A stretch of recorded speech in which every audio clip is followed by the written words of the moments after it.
Guys, nampak tak TWS yang aku pakai ni? Bateri dia pun tahan juga tau. And mic dia pun not bad jugalah. Memperkenalkan iaitu Sony Gear Earpump H3 TWS. Seperti kau tengok, earbud ni cantik juga tau design dia. Ala-ala premium, nanti aku tunjuk lah masa unboxing. And seperti kau tengok dalam packaging depan dia, dia bagi tahu lah dia punya spek dia semua. And ada provide 1 year warranty, which memang sangat nice lah. And also kat belakang ni adalah highlight spek dia. Seperti kau tengok, kau boleh baca lah. So jom lah kita unboxing. And experience pengalaman unboxing memang padu gila. Aku puas hati lah. Memang experience memang shock lah buka packaging dia. And apa yang kau dapat dalam kotak ni standard lah. Dapat earbud itself, charging case, ada extra earpiece, USB cable charging dan juga user manual lah. User manual ni aku recommend baca lah disebabkan dia ajar lah cara kita nak guna semua, cara kita nak on ANC, nak off ANC semua tu, transparency mode tu semua dia ada ajar dekat situ. Dari segi design tu itself best ke bang? Earbud ni abang kata tadi ala-ala premium betul ke? Ya, dia punya design tu memang solid gila. So memang first impression aku memang wow. Menarik jugalah design yang kau dapat ni, especially dengan apa yang kau bayar.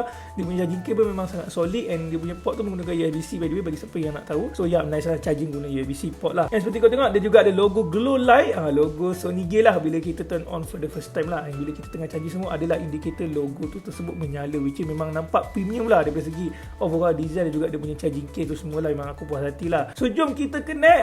First thing first, cara nak connect dia standard lah macam kita nak connect any TWS earbud tu Bluetooth. And seperti kau tengok, aku connect to PC lah. And dari segi comfort lah, aku memang puas hati lah. Memang sangat selesa. And aku nak tunjuk microphone test je, so boleh tengok guys. Alright, so sekarang aku nak test dia punya microphone dekat Earpump H3 ni lah. Kita tengok dia punya performance macam mana. Sebelum tu aku nak set up dulu lah supaya korang tengok aku set up mic ni. And then aku record balik, and then aku play tu raw lah supaya kau boleh dengar tu result ni macam mana. So kau boleh layan guys.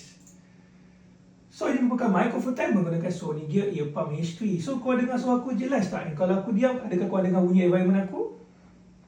Kau dengar tak bunyi kipas ke apa? Kalau tak ada, padu ke tidak? Kau boleh komen down below guys. Seperti kau tengok, aku dah record. So kau boleh dengar lah macam mana dia punya performance audio mic dia lah. Kau boleh layan guys. Ini merupakan microphone test menggunakan Sony Gear Earpump H3. So kau dengar suara aku jelas tak? Kalau aku diam, adakah kau dengar bunyi environment aku? Kau dengar tak bunyi kipas ke apa?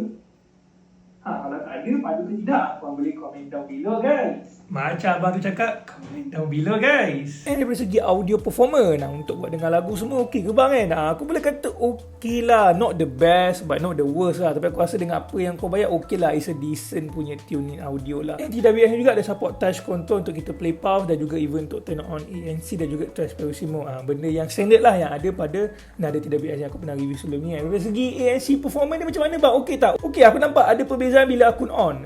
Sama juga dengan transparency mode. So overall okey lah pada pendapat. Cumanya again not the best high quality ANC yang aku pernah guna lah. So kalau skin kau nak beli, aku provide link description, pergi beli guys.